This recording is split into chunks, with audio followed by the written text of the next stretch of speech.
Salam sejahtera, Utama TVS bersama saya,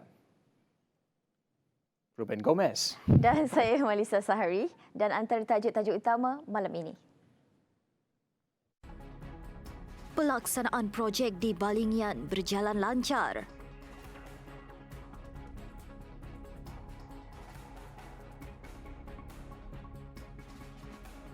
Kawasan Metading akan jadi tumpuan pembangunan baru bagi Balingian Muka.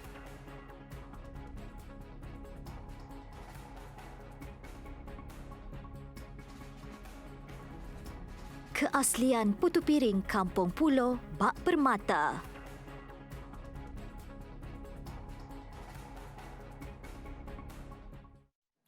Pelaksanaan rancangan projek rakyat yang giat diusahakan di daerah Balingian kini berjalan dengan lancar. Sudah tentu yang baik untuk rakyat pasti diterima baik semua. Lebih-lebih lagi para penduduk di Balingian yang begitu menghargai usaha yang dilakukan Kerajaan Sarawak dalam membangunkan Balingian menerusi pelbagai projek infrastruktur yang sedang dan akan dibangunkan. Jadi seorang mengharapkan lebih lagi maju, lebih lagi banyak lagi proyek akan dijalankan di Balingian. Projek yang dirancangkan oleh Kerajaan Sarawak kini itu sangat bagus. Lebih lagi dekat kawasan kami orang yang dulunya ada internet, kini itu dah ada tiang dah. Projek-projek yang lain pun semuanya okey. Bagi kami pimpinan GPRS tu makin terus mantap lah. Peluang-peluang ini banyak membantu golongan-golongan baru untuk merealisasikan impian mereka, terutama sekali golongan muda yang terlibat secara langsung dan tidak langsung untuk menjana ekonomi dengan melalui penglibatan dalam sebagai kontraktor. Kebanyakan mereka sekarang ini banyak yang membuat kerja sendiri, terutama sekali inilah. Jadi ini membantu mereka mendapatkan kerjaan dan juga menjana pendapatan dan pekerjaan. Sementara itu, bagi Ketua Menteri Datuk Patinggi Abang Johari Tun Openg, rakyat sentiasa menjadi keutamaan dalam apa jua yang dilaksanakan kerajaan. Lebih-lebih lagi perihal pembangunan. Tadi saya telah diberi taklimat mengenai dengan beberapa projek yang dikemukakan oleh Yang Berhormat Saudara Yaakob waktu ya, dan saya telah mengambil maklum dan akhirnya gitu kita melihat pelaksanaan semua projek yang telah saya janjikan ketika itu. Adanya dalam proses tender, adanya dalam proses pelaksanaan. Tetapi yang pentingnya kita telah menepati. Mengambil contoh projek Jambatan Batang Lupar yang merupakan kunci pembangunan di bahagian muka yang akan memudahkan perjalanan rakyat untuk merentasi sungai di kawasan pesisir. Jambatan itu adalah kunci kepada pembangunan seluruh bahagian muka. Batang Lasa, Batang Paloh, Batang Igan, masuklah Batang Rajan sampai Katung Manis. Bermakna semua bahagian muka tu sudah dihubungi dengan jalan raya. Beliau turut percaya perancangan projek sebegini akan mempercepatkan lagi pembangunan di bahagian muka. Projek yang dicadangkan oleh Ketua Menteri Sarawak Datuk Patinggi Abang Johari Tun Openg itu bukan sahaja dapat menaikkan ekonomi buat penduduk di daerah Balingian ini, namun ia sekaligus akan memberikan satu peluang pekerjaan kepada belia khususnya di kawasan ini. Besar harapan mereka agar projek yang dicadangkan dapat disiapkan secepat mungkin selari dengan sasaran Kerajaan Sarawak untuk menjadi negeri maju menjelang 2030. Sekian laporan saya Abdul Yazid Hamzani bersama Jurukamal Charles Jonik. Baik, sementara itu pelaksanaan medan selera Metading oleh Lembaga Pembangunan dan Lindungan Tanah LCDA akan menjadikan kawasan Metading sebagai satu tumpuan pembangunan baru bagi bahagian muka. Dan kalau kita lihat daripada position, this position is very strategic di antara Sibu, Bentulu dan juga Muka. Dan ini sudah tentu akan memberikan new development focus dalam kawasan ini.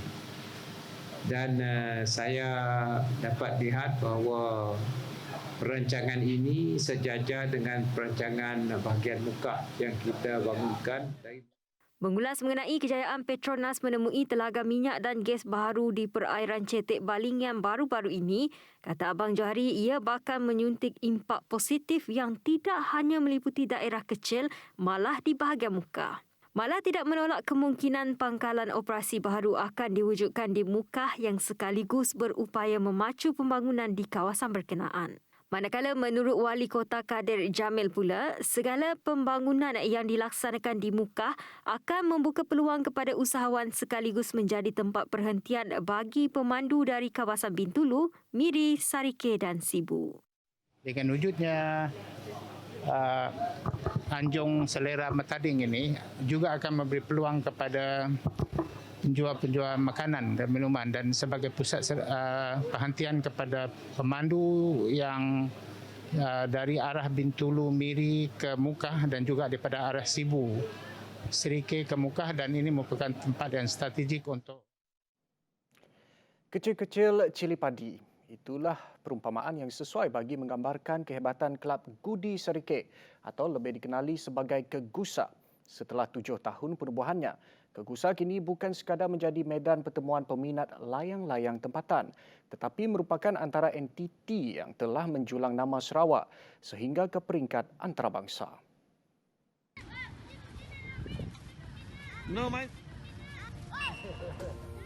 Pada awalnya, Kegusa ditubuhkan untuk memartabatkan permainan layang-layang ataupun gudi dalam kalangan generasi muda tempatan selain untuk melahirkan lebih ramai pelayang profesional. Tahun inilah merupakan ulang tahun kita yang ke-7. Penubuhan kita pada mulanya pada 2014 sehingga kita didaftar. Jadi perjalanan terasa seperti kemarin. Pendek rasanya, tapi sepanjang perjalanan Kegusa pelbagailah pengalaman yang kita lalui. Kejayaan menganjurkan festival layang-layang antarabangsa di Kabong pada 2018 merupakan antara pencapaian terbesar Kegusa. Ini kerana ia bukan sahaja menarik penyertaan pelayang tempatan tetapi juga pelayang antarabangsa khususnya dari Eropah dan Asia yang secara langsung membawa impak positif terutama dalam konteks pelancongan. Walaupun kita dari Serike tapi kita berjaya bersaing dengan peserta-peserta kebangsaan terutamanya dalam permainan WOW, di mana kita Serike bersaing dengan persatuan-persatuan WOW dari Kelantan, dari Kedah dan sebagainya. Untuk peringkat antarabangsa pun kita dapat pernah mencapai kejayaan dalam pertandingan seperti train kite di peringkat dunia, di mana kita berjaya mengetepikan Singapura, Indonesia dan negara lain pada masa itu sekitar 2016. Kegigihan Kegusa memperjuangkan warisan tradisi zaman berzaman itu menjadikan gudi bukan lagi permainan kampung semata-mata, bahkan ia sebenarnya lebih daripada itu. Sehingga dikatakan umpama duta kecil buat bumi kenyala. Dari gudi kampung boleh pergi peringkat antarabangsa sampai ke luar negara. Masalahnya kami gini tu main di luar negara bahasa dengan sidak di luar negara. Bahasa di luar negara tu macam-macam dia. Pelayang dari negara-negara lain lah seperti Thailand, Jepun, macam Korea. Siapa sangka lah dalam permainan layang-layang tu kami dapat ngembak nama Kegusa tu keluar negara. Dari duta kecil kita orang dak kelab Kegusa ya dapat ngembak keluar nama main taraf antarabangsa. Sudah tentu apabila sesuatu permainan itu hadir dengan keunikannya yang tersendiri, ia harus dipertahankan bak permata kerana kehadirannya yang seolah sudah sebati dengan kehidupan masyarakat setempat. Dan saya dalam pembuatan gudi di Serike lah, amnya lah. Dari tahun 80-an hingga sekarang. Gudi adalah satu keistimewaannya kita dimainkan untuk golongan yang tertentu dulu lah. Sekarang semua golongan boleh bermain gudi. Istimewanya gudi ini kita buat pelbagai bentuk daripada buluh sekarang boleh kepada material yang lebih canggih seperti fiber dan sebagainya.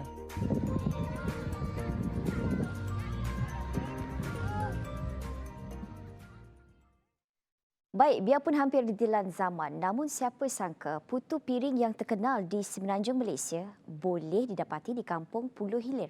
Rasanya yang manis sambil ditemani tekstur gebu itu menjadi kegemaran orang ramai, terutamanya golongan makcik dan pakcik. Wartawan TVS Connie Grace ada laporannya. Terletak di Kampung Pulau Hilir, Kuching, perniagaan yang diusahakan Abdul Razak secara sambilan ini hanya memfokuskan jualan pada setiap hujung minggu sahaja.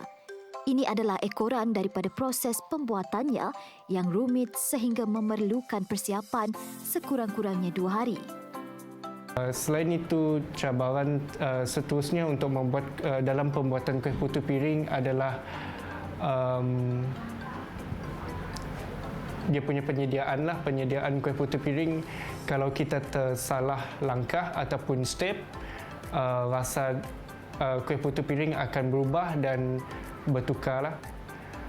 Seterusnya, pembuatan kuih putu piring ini mengambil masa yang lama sebelum hari penjualan lah. Jadi kami terpaksa menyediakan bahan dan keperluan 2 atau 3 hari sebelum hari berniaga. Oleh itu kami sekeluarga telah bercadang dan decide untuk berniaga pada hari Sabtu dan hari Ahad sahaja.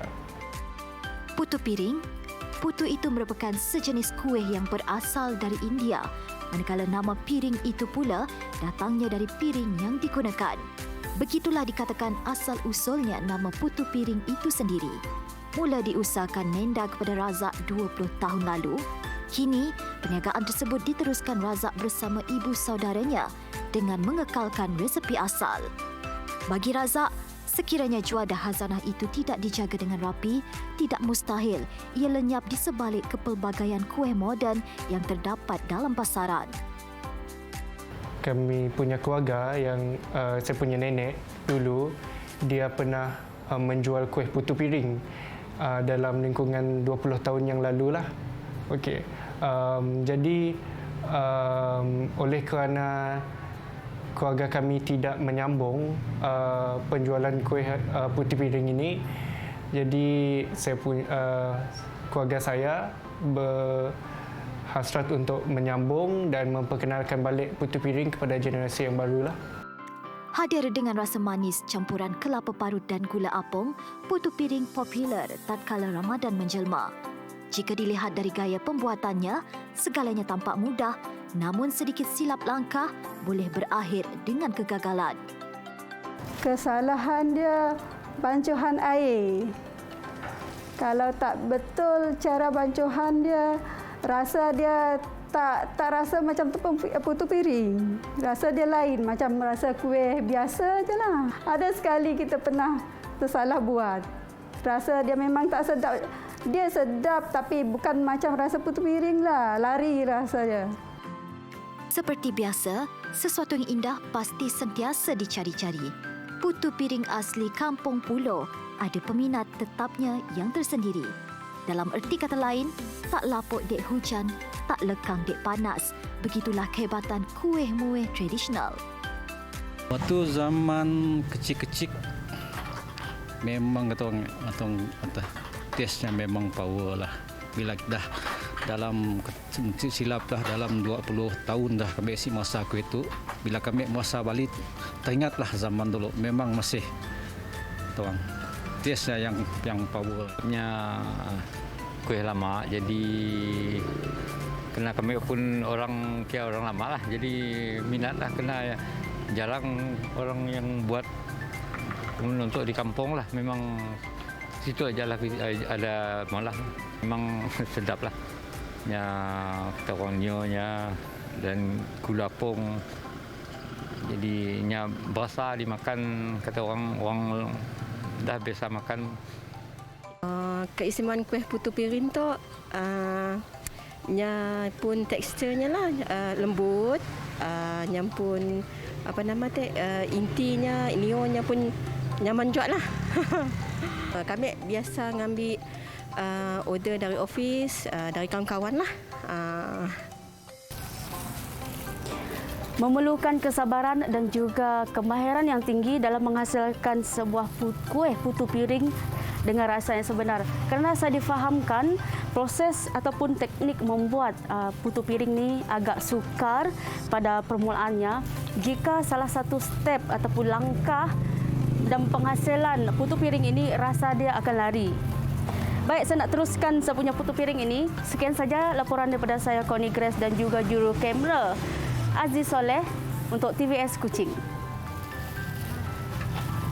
Baik, kami bawakan perkembangan COVID-19 di Sarawak, di mana Sarawak merekodkan 443 kes baru COVID-19 pada Ahad, dan ini menjadikan jumlah keseluruhan kes positif COVID-19 di Sarawak meningkat kepada 20,001 kes. Pengerusi Jawatan Kuasa Pengurusan Bencana Negeri JPBN Sarawak, Dato' Amar Douglas Ugambas berkata daripada 443 kes baru yang dilaporkan, 40 individu telah menunjukkan tanda dan bergejala. 43 kes baru yang dilaporkan, seramai 40 orang telah menunjukkan tanda dan mengalami gejala jangkitan COVID-19 semasa saringan dijalankan. Manakala seramai 351 kes yang dikesan adalah terdiri daripada individu yang telah diberi arahan perintah kuarantin di pusat kuarantin yang telah disediakan. Sementara itu, mengenai kuarantin 14 hari, Uga berkata setiap prosedur operasi standard mahupun garis panduan yang dibentangkan adalah selepas mengambil kira keadaan semasa COVID-19 di negeri ini. Kita membuat sesuatu SOP adalah berlandaskan kepada apa yang telah berlaku kepada negeri Sarawak. Dari awal, kebanyakan kes yang datang dan menyebabkan kes yang berlaku di Sarawak adalah kes import.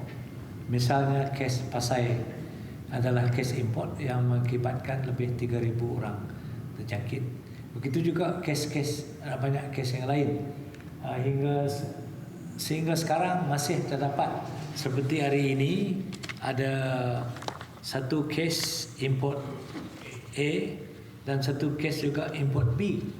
Jadi kalau kita tidak ada mengadakan dasar kuarantin, maka mereka ini akan pergi ke masyarakat dan akan membawa penyakit itu kepada masyarakat. Tegas Uga, rakyat perlu memainkan peranan masing-masing dalam mengekang penularan jangkitan COVID-19 kerana angka positif kian meningkat setiap hari. Sementara itu, JPBN Sarawak telah mengeluarkan prosedur operasi standard SOP terperinci untuk aktiviti berbuka puasa di restoran, dewan hotel dan premis makanan. Ini antara lain memerlukan kerjasama daripada semua premis untuk mengetatkan SOP termasuk pemeriksaan suhu, memakai pelitup muka serta mengamalkan penjarakan fizikal. Antara SOP yang dibenarkan adalah penganjur harus memaklumkan kepada pihak berkuasa tempatan PBT dan Jawatankuasa Pengurusan Bencana bahagian masing-masing sebelum mengadakan aktiviti tersebut. Aktiviti berbuka puasa hanya dapat dijalankan sebanyak 50% dari kapasiti maksimum dengan pematuhan jarak sosial dan tidak melebihi 300 orang. Pelanggan juga diwajibkan untuk membuat tempahan terlebih dahulu sebelum makan di premis. Tempahan berkumpulan oleh agensi kerajaan atau swasta tidak dibenarkan dan hanya dibenarkan untuk kumpulan individu dan mereka yang melibatkan keluarga terdekat. Antara lainnya, pelanggan turut tidak dibenarkan menunggu dalam barisan dan pesanan perlu dibuat oleh pelanggan dari menu dan makanan seterusnya akan disajikan di atas meja. Turut ditekankan bahawa pemilik premis atau penganjur harus melaksanakan pematuhan kepada semua SOP yang telah ditetapkan selain melabelkan dengan jelas permiti aktiviti berbuka puasa tersebut dijalankan di kawasan terbuka atau dalam premis. Baik, seterusnya, perniagaan kraftangan di sepanjang deretan Kuching Waterfront mengalami pengurangan pendapatan disebabkan tiada aktiviti pelancongan antarabangsa maupun dalam negeri. Walau bagaimanapun, perniagaan kraftangan ini tetap terus bergantung dengan sambutan serta kunjungan dari penduduk dalam negeri bagi memastikan perniagaan mereka terus berjalan meskipun hampir 90% pendapatan mereka telah terjejas. Salah seorang pemilik kedai kraftangan, Samengu, menyatakan ketika pandemik, penjualan mereka merosot sehingga 90% dan terpaksa bergantung kepada keuntungan jualan daripada penduduk tempatan. Selain daripada permintaan yang rendah, mereka juga terpaksa bersaing sesama sendiri kerana jumlah kedai kraftangan di kawasan berkenaan agak banyak.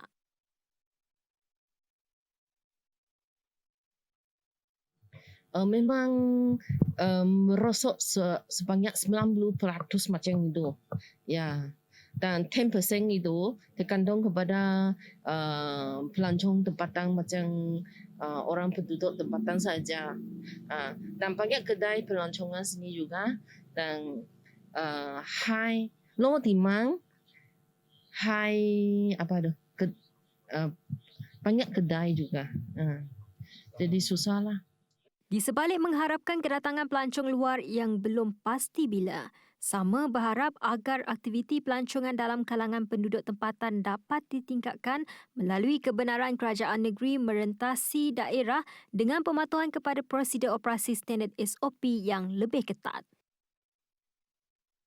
Saya berharap pelancongan tempatan boleh dinaikkan dengan kerjasama kerajaan dengan kedai macam kita, macam daerah yang dalam green zone dipermitkan pergi melancong dalam negeri, tapi dengan SOP jugalah. Selain itu, bagi Salmiah Arabi, ketiadaan pelancong asing maupun pelancong tempatan ternyata telah mengurangkan pendapatan mereka. Malah perbandingan pendapatan sebelum dan semasa pandemik adalah amat berbeza. Orang kita tu menurunlah. Nang nampak jelas kilanya menurun. Sebab dulunya ada pelancongan asing, ada orang Semenanjung datang. Tu dah sedar lagi lah. Hanya orang lokal aja datangnya. Lah ribu-ribu nak. Tu sampai saya dapatlah 100 lebih pun dapat slow lah. Turun nang benar turun lah. Ada ya, ada sel, ada yang ada sel terus. Baik, Jabatan Bomba dan Penyelamat Malaysia JPBM merancang untuk melatih lebih ramai rakyat Sarawak menjadi sebahagian daripada pasukan mencari dan menyelamat di gunung dan gua Moksa. Ia bagi membantu mudahkan misi mencari dan menyelamat terutama di kawasan-kawasan pegunungan serta gua. Anggota pasukan itu akan direkrut dalam kalangan penduduk tempatan yang mengetahui topografi gunung dan gua di kawasan masing-masing yang kemudiannya akan membantu mereka lebih responsif terhadap sebarang insiden. Ketika ini kita lihat ada keperluan untuk menubuhkan Moksa yang saya sebut tadi, ada pasukan bomba yang terdiri daripada orang tempatan. That means maling-maling gunung. Maling-maling gunung yang memang tinggal situ, dia faham tentang jenis gunung dan gua, dia tahu kat mana bahaya dan sebagainya. Jadi yang mereka ni dah kita angkat menjadi anggota Moksa because dia dah ada basic sendiri, dia dah biasa dengan kawasan itu. Jadi bila ada kemalangan, mereka cepat untuk untuk mengenal pasti kawasan-kawasan mana yang kemungkinan besar di mana kemalangan atau kejadian hilang dan sebagainya.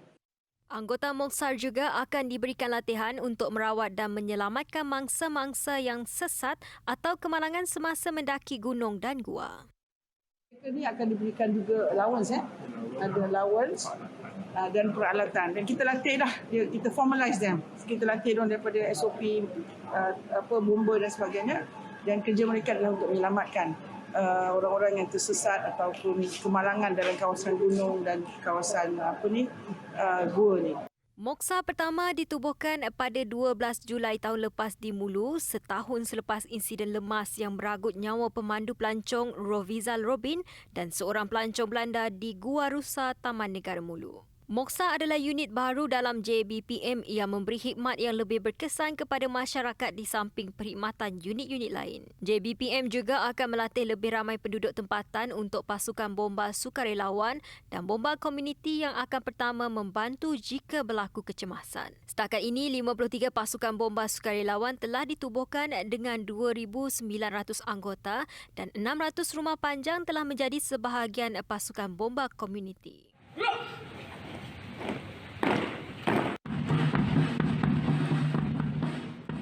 Kembali ke berita sukan, Sarawak United FC terus gah catat rekod tanpa kalah sekaligus melonjak ke tangga teratas Liga Perdana selepas membelasah skuad projek FAM MSN 7-1 di Stadium Hang Jebat malam Sabtu.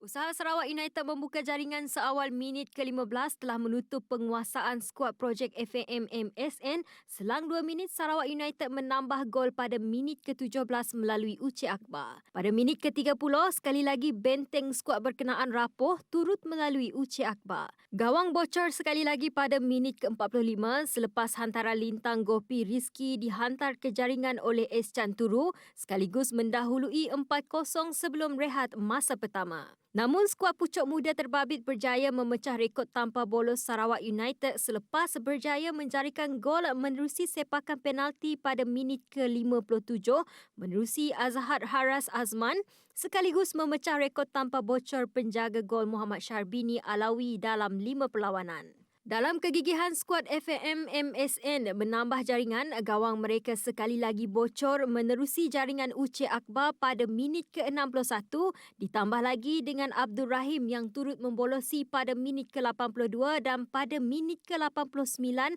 turut dibolosi menerusi hantaran Tommy Mawat sebelum tamat perlawanan. Turut menarik perhatian ialah akaun Twitter Sarawak United FC yang tetap memberi dorongan kepada skuad muda itu walaupun telah menewaskannya dengan jaringan yang agak besar. Sasaran Sarawak United pada musim ini semestinya layak ke saingan Liga Super pada musim hadapan dengan muncul juara Liga Premier. Paparan tadi mengakhiri utama malam ini. Ingat, terus patuhi SOP, sentiasa jaga jarak 1 meter anda. Betul, Ruben. Dan menutup utama malam ini, saksikan fenomena yang jarang sekali berlaku di mana salji turun ketika musim bunga di Belgium. Saya Marisa Sari dan rakan penyampai saya, Ruben Gomez. Salam hormat dan selamat malam.